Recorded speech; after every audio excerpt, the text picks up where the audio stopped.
La spirale de violence qui frappe le Mali, le Burkina Faso et le Niger continue d'exacerber une crise humanitaire sans précédent. Fin 2024, les déplacements massifs et les besoins d'urgence restent criants, tandis que la communauté internationale peine à mobiliser les ressources nécessaires. Entre octobre et décembre 2024, la région a enregistré 619 incidents sécuritaires contre 569 les 2 mois précédents.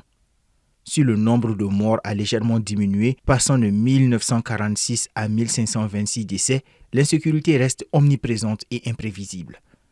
Les populations civiles sont les premières victimes de cette instabilité chronique. La situation humanitaire se détériore rapidement.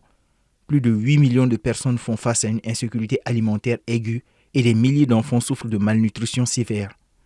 L'accès à l'éducation et aux soins de santé est paralysé par les attaques, laissant des millions de jeunes sans avenir.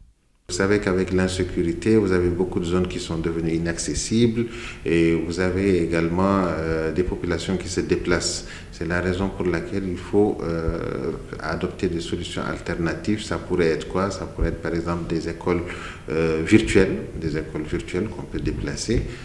Ça pourrait être également des offres ou bien des prestations sanitaires qui doivent être également mobiles pour aller à la rencontre des populations. Malgré les promesses d'aide, seuls 43% des besoins financiers ont été couverts en 2024.